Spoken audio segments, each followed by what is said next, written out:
Bonjour, j'espère que vous allez bien. Dans le point d'information ici, je veux tout simplement vous situer sur l'orientation choisie pour votre cours de philosophie éthique. Ça va être un cours qui va être donné entièrement à distance, déconfiné des murs du bâtiment, en asynchrone. Qu'est-ce que ça veut dire asynchrone? Ça veut tout simplement dire que l'enseignement va avoir lieu par le biais de capsules vidéo. Et donc, vous n'aurez pas à les écouter en direct selon les heures où figure ce cours-là sur votre horaire. Je vous donne un peu d'informations sur ce qui a guidé ces choix-là et surtout sur l'orientation que ça va donner pour le cours. Et je vais situer ça par rapport à deux notions essentiellement, la notion de classe inversée et la notion de concept universel d'apprentissage ou design universel. Tout simplement pour vous situer, il y a certains cours qui nécessitent, parmi tous les cours qui sont donnés au collège, il y a certains cours qui nécessitent une présence physique. Pour certains cours qui ont besoin de laboratoire, qui ont besoin de manipuler des choses. En philosophie, il y a quand même une latitude qui est plus large. Ensuite, pour respecter les règles de la santé publique, bien le collège peut accueillir environ 40% de la population étudiante en même temps dans les locaux. Dans mes classes, bien j'ai 4 groupes à cette session-ci. Bien, j'ai 2 groupes à 38 étudiants, un groupe à 39 étudiants, un autre groupe à 37. Mais déjà dans les locaux, c'est des locaux qui, pour respecter les normes, ont des capacités de 19 étudiants. Donc déjà là, le groupe entrerait pas dans la classe tout le monde en même temps. Séparer les groupes pour faire une semaine sur 2 en direct, une semaine sur 2 à distance me semblait problématique pour différentes raisons. Il peut y avoir des justifications aussi, mais ça me semblait problématique, entre autres parce que si on alterne, si la personne qui devrait être cette semaine-là en présence, si elle a des symptômes de la grippe, la simple grippe, parce qu'on arrive à l'automne, bien elle ne pourra pas entrer dans le collège. Qu'est-ce qui se passe? Quelqu'un, pour des raisons de santé, pour des raisons familiales, parce qu'il y a des personnes dans son entourage qui sont plus à risque, cette personne-là voudrait les faire tout à distance, mais pourquoi qu'il y aurait l'alternative? Même s'il y a des inconvénients et des avantages aux différentes possibilités, il m'a semblé plus stable de vous offrir le cours entièrement à distance dans une formule entièrement déconfinée des murs du cégep. Surtout que vous allez probablement avoir d'autres cours, vous allez devoir vous rendre, il va y avoir différentes formules. Et j'ai choisi aussi un mode d'enseignement asynchrone. Asynchrone, ce que ça veut dire, c'est que c'est pas en direct. Les capsules vidéo, bien comme celle que vous regardez là, vous la regardez au moment qui vous semble bon. Ça empêche pas qu'il faut se donner des barèmes pour pas prendre du retard, etc. Mais donc c'est pas en direct. Vous n'avez pas besoin d'être connecté, par exemple, sur Zoom, sur Teams. C'est des plus petits groupes pour assister au cours. Vous y avez accès sur le site éthiqueetjustice.patriceletourneau.org, qui est le site qui est dédié à ce cours. La notion de classe inversée, c'est pas du tout un renversement des valeurs, c'est très simple. Dans le fond, si vous voulez aller plus loin, je vais vous donner une adresse d'une page, dans le fond, de l'Université de Montréal qui donne des explications là-dessus. Donc, vous devriez avoir ça à l'écran. Donc, si vous voulez aller plus loin, vous pouvez consulter cette page-là de l'Université de Montréal. Mais ce que ça dit, c'est tout simplement qu'il y a une inversion, dans le fond, dans l'usage du temps. Habituellement, classiquement, je dirais, bien, l'enseignement se fait en présence, en direct. Pour le contexte, là, on va appeler ça en direct, ça va être plus englobant. L'enseignement se fait en direct et ensuite, il y a des travaux, des devoirs, de l'étude qui sont à faire chez soi. Classe inversée, c'est qu'on inverse dans le fond, le temps d'enseignement, le temps pour les travaux, tout ça. Donc, dans le cours ici, ben, c'est tout simplement chez vous, au moment le plus opportun, visionner les différentes capsules périodiquement, chaque semaine, pour suivre l'évolution du cours avec les différentes bornes, ce qui correspondra à des semaines, premier cours, deuxième cours, etc. Qu'est-ce que ça veut dire, classe inversée, pour notre cours ici? Eh bien, ça veut tout simplement dire que chez vous, au moment le plus opportun, vous allez devoir visionner les capsules vidéo d'enseignement du cours en suivant la progression. Donc, s'il y a des exercices que je vous donne, faire le suivi là-dedans. Et ensuite, les contacts que nous, on va avoir, eh bien, là, ça va être des contacts pour répondre à des questions, pour vérifier de la compréhension. Là où il y a inversion, c'est tout simple, c'est que au lieu de venir chercher votre enseignement dans un local de classe, vous prenez l'enseignement au travers des capsules vidéo que je regroupe sur le site pour le cours. Et ensuite, dans les contacts qu'on a ensemble, eh bien, c'est de l'accompagnement.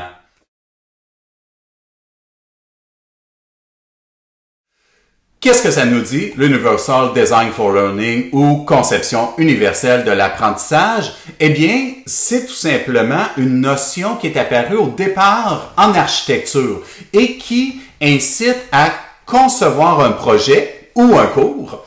Vous voyez un peu où je m'en vais. Concevoir un projet ou un cours en pensant d'avance à des mesures adaptées qui pourraient y avoir pour différentes situations. La notion de design universel vient de l'architecture. Un exemple très simple, bien, on pourrait construire un bâtiment standard avec un grand escalier à l'entrée. Et tout d'un coup, après coup, se rendre compte que c'est pas accessible pour les personnes en chaise roulante. Et après coup, faire une mesure adaptée pour les personnes en chaise roulante. Et construire le truc. Et peut-être après coup, se rendre compte que c'est correct pour les personnes en chaise roulante, c'est peut-être pas assez large si quelqu'un veut venir livrer quelque chose. Si on ne prévoit pas d'avance, on doit ensuite faire différentes mesures adaptées. L'idée de la transposition dans les cours, et là aussi je résume, et même chose que tantôt, il y a un site internet, une référence là, que je vous mets à l'écran si vous voulez en savoir plus, ou si vous êtes en architecture, vous en avez peut-être déjà entendu parler, mais si vous voulez en savoir plus, vous pouvez aller consulter ça. L'idée de transposer ça en éducation, bien c'est l'idée de dire, si on conçoit le cours, les exercices d'apprentissage, les évaluations, si toute la scénarisation du parcours du cours, si on le conçoit déjà pour qu'il y ait une flexibilité, un design qui est plus universel dans l'accessibilité, ça réduit les problématiques de services adaptés. Quand je dis problématiques de services adaptés, bien, si on pense aux services adaptés qui sont, je dis problématiques, je devrais peut-être dire besoin, mais si on pense aux mesures adaptées qui sont offertes au cégep, eh bien, ça prend un diagnostic médical. Et là, il peut y avoir différentes mesures. Par exemple, certaines personnes vont avoir besoin de plus de temps pour faire une évaluation. Certaines personnes sont malentendantes, donc on va demander au professeur si c'est possible d'avoir des moyens pour que cette personne-là puisse accéder à des formes écrites aussi de l'enseignement. Des fois, c'est des personnes malvoyantes qui ont difficulté avec la vision, etc. Il y a plusieurs situations, mais en même temps, c'est un peu comme si c'était au cas par cas et ça prend un diagnostic, donc c'est plus limité.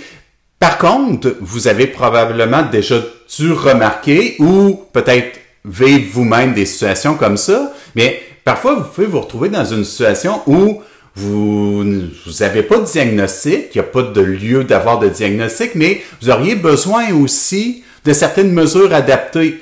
Vous auriez peut-être eu besoin de plus de temps parce qu'il y a telle contrainte qui a fait en sorte que vous ne pouviez pas vous présenter à l'examen à l'heure, qui fait que le cours, telle semaine, vous ne pouvez pas vous présenter, vous avez un autre rendez-vous. Surtout, j'anticipe là les grippes d'automne, là, s'il faut aller se faire tester parce qu'on a tout simplement mal à la gorge avant de pouvoir entrer dans le cégep, il va y en avoir des imprévus.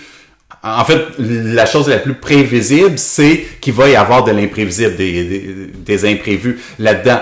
Et donc, qu'est-ce qu'on peut faire en session régulière? Bien, il y a des accommodements raisonnables et très simples. Par exemple, s'il y a une personne qui me dit, bien, j'habite à tel endroit, il n'y a pas de transport en commun, ma voiture n'a pas parti ce matin, elle me dit, ou m'envoie un MIO, me dit, comment je peux faire pour rattraper le cours? Je peux lui dire, ben, est-ce que tu es disponible pour te présenter dans un autre de mes cours? Je donne le même cours, tel jour, tel jour, tel jour, telle heure, etc. Local, la personne peut se présenter là. Là, vous comprenez que même si le cours était en présence, ça serait même pas possible parce que il y a autour de 19 personnes dans les locaux, en tout cas, qui sont les locaux habituels de philosophie, environ, là, ça varie, et avec des groupes, près de 40 étudiants. Donc, toutes ces choses-là ne seraient pas possibles. Donc, comment est-ce que le cours est désigné, aménagé, conçu, scénarisé pour éviter ces choses-là? Bien, un des moyens, c'était de mettre le cours à distance. Comme ça, bien, ça évite un ensemble de difficultés, là, si vous êtes malade, s'il y a des contraintes familiales, si vous avez quelqu'un dans votre famille qui a un système immunitaire plus faible, que vous craignez de ramener quelque chose, etc. Donc, si le cours est à distance, il y a une certaine accessibilité. En même temps, dans les cours à distance, il y a la possibilité en direct ou en asynchrone. Asynchrone, c'est le choix retenu ici. Les deux ont leurs avantages, les deux ont leurs inconvénients. Dans les avantages du cours en direct, c'est plus facile de faire un suivi, peut-être pour repérer les étudiants qui prendraient du retard. Il faut être en direct.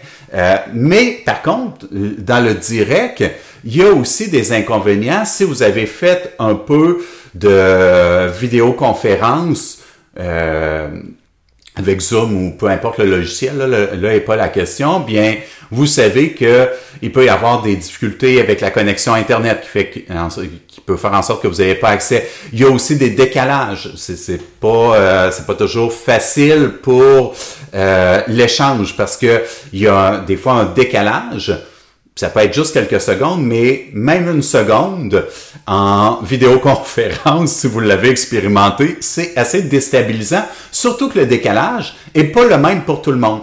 Il y a différentes autres raisons. Si quelqu'un peut pas se connecter à un moment, sa connexion lâche, il y a un problème d'accès à son ordinateur, la personne est fatiguée, etc. Donc là aussi, je me suis dit, bon bien, tant qu'à faire l'enseignement à distance, dans les choix en tout cas retenus ici, ce qui me semblait donner un design encore là, pour prendre cette image-là, qui présentait dans le fond plusieurs facilitations, peu importe les différentes figures de cas, bien c'est d'y aller en asynchrone, c'est-à-dire les capsules vidéo d'enseignement que je regroupe sur le site et que vous pouvez visionner quand vous voulez.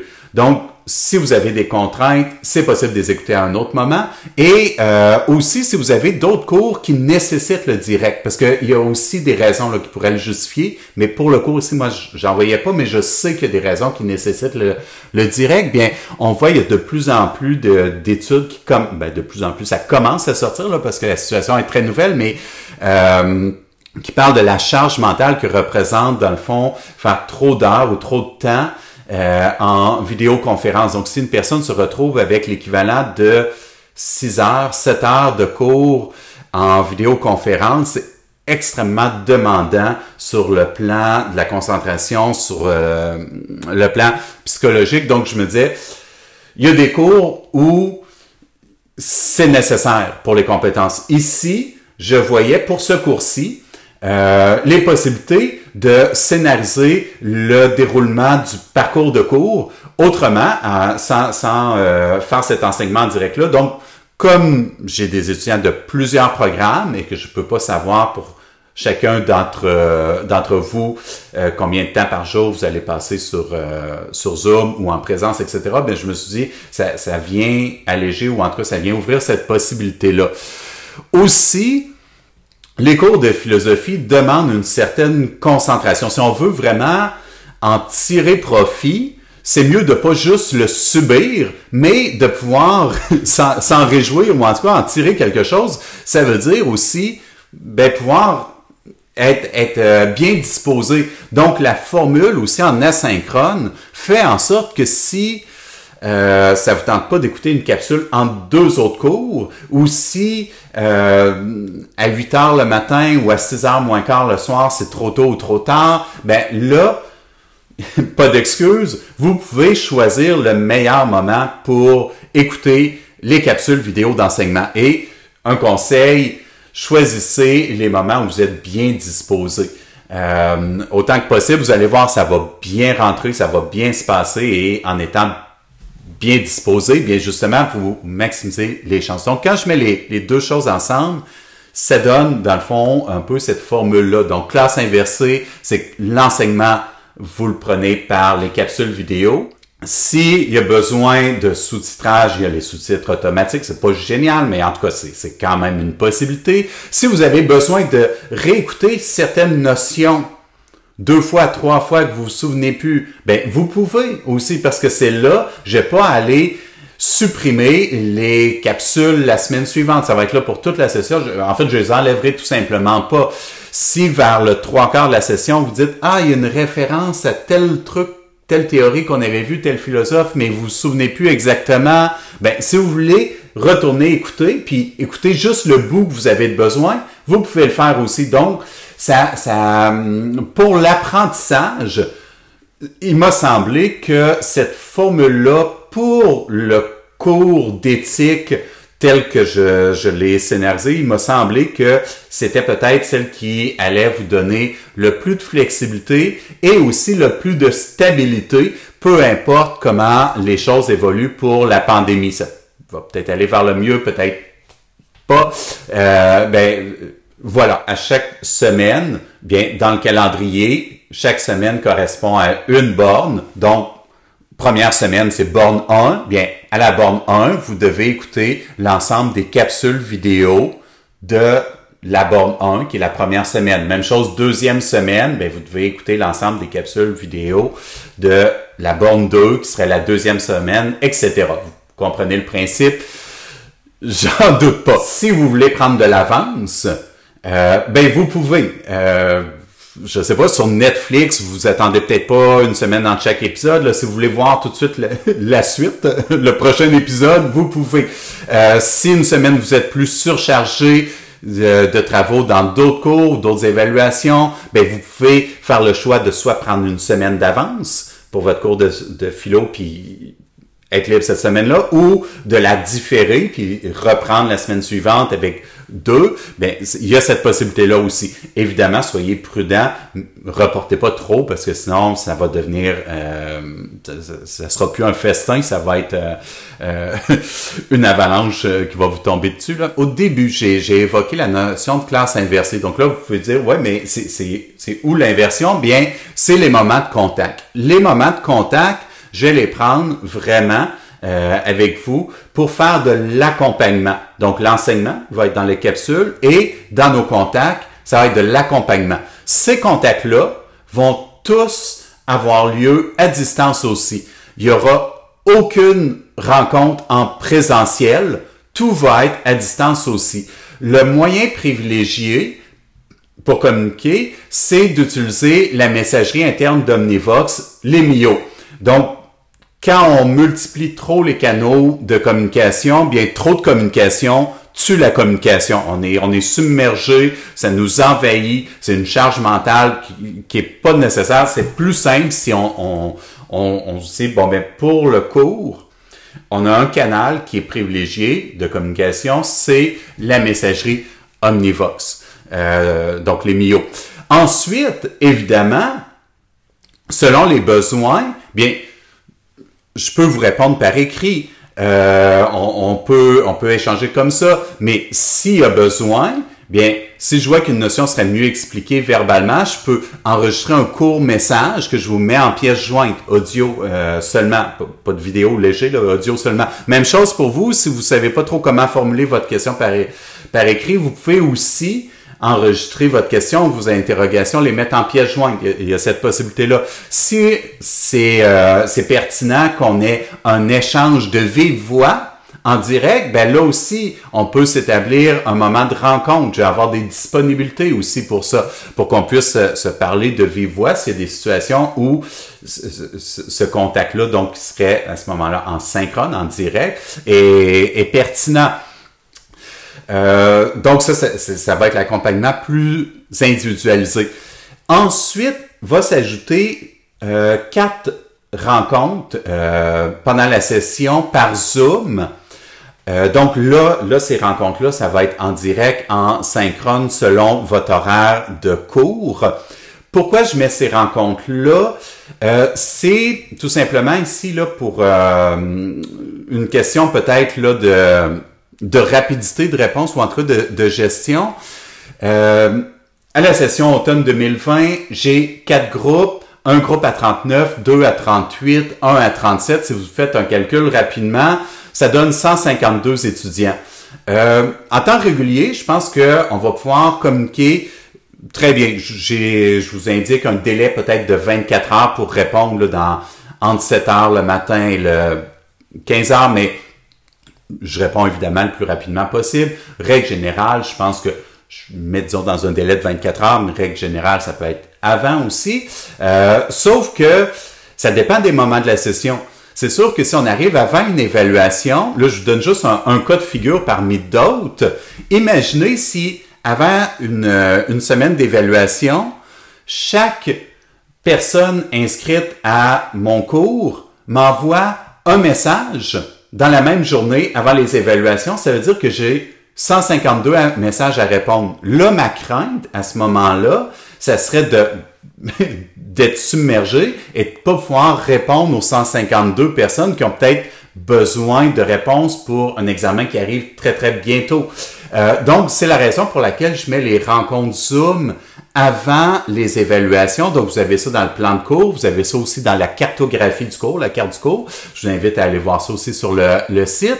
C'est que ces rencontres-là, ça me permet, si vous avez des questions à l'avance, je peux les regrouper, je peux répondre plus rapidement aussi, mais ça permet aussi des échanges en direct. Tu sais, des fois, ça prend juste quelques mots pour être rassuré.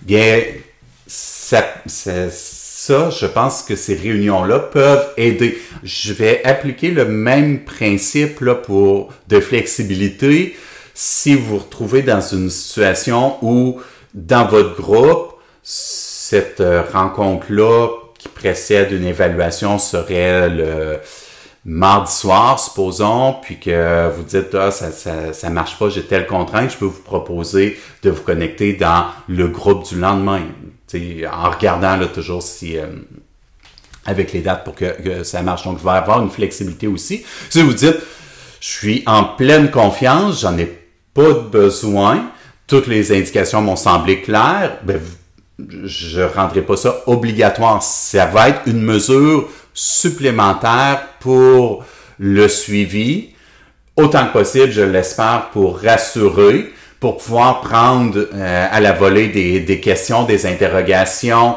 etc. Mais c'est la raison pour laquelle j'ai mis ces rencontres-là avant les différentes évaluations pendant la session. Mais quelqu'un pourrait ne pas y participer, suivre tout le cours, et je pense que ça serait, vous auriez toute la théorie, vous auriez tout l'enseignement, vous auriez eu les rétroactions aussi pour les exercices au cours de la session, une possibilité de me contacter pour le suivi individualisé aussi. On pourrait faire tout le reste sans nécessairement participer aux rencontres Zoom, mais elles sont là essentiellement, je dirais, pour 2 raisons. C'est pour éviter qu'avant une évaluation, j'ai trop de questions en même temps. Comme je disais, 152 étudiants, c'est tout en même temps. Et là, à ce moment-là, ma crainte serait, si je réponds pas à temps à certaines personnes. Donc, c'est pour assurer un filet de sécurité, disons ça comme ça. Et l'autre raison, c'est des fois, ça peut être plus rassurant d'avoir ce contact-là en direct avec le prof. Donc ça, c'est les indications générales pour vous orienter avec le cours. Donc, les cours vont entièrement être en ligne. Vous allez pouvoir les écouter au moment qui vous convient le mieux. Je vais ajouter des nouvelles capsules d'enseignement régulièrement, donc visitez le site régulièrement. J'essaie d'en ajouter le plus rapidement possible, mais il y a, bon, je vous passe les trucs techniques, là, mais le montage puis tout ça, depuis tantôt, je pense que j'ai de la lumière d'en face. J'ai passé de prof à prof et éclairagiste et m'occuper de la sonorisation et du montage et tout, là. Donc, j'essaie de faire les capsules d'enseignement le plus rapidement possible, mais en même temps, je veux pas non plus trop faire à l'avance. Bon, premièrement, il y a le temps que ça prend, mais aussi, je préfère ne pas tout faire nécessairement trop à l'avance, étant donné que je présume, j'espère qu'on va développer des relations dans la distance avec l'accompagnement plus individualisé, et peut-être que j'ajusterai aussi les capsules d'enseignement en fonction de besoins, en fonction de remarques, etc. Donc, j'essaie d'en mettre le plus tôt possible, un maximum, mais en même temps, je veux pas non plus être dans la course parce que on est tous en situation d'apprentissage et il va sûrement y avoir un peu de fine-tuning, là, un peu d'ajustement ici et là à faire en cours de session. Là-dessus, je vous souhaite une bonne journée, je vous souhaite une très bonne session et au plaisir de pouvoir vous accompagner au travers de cette session.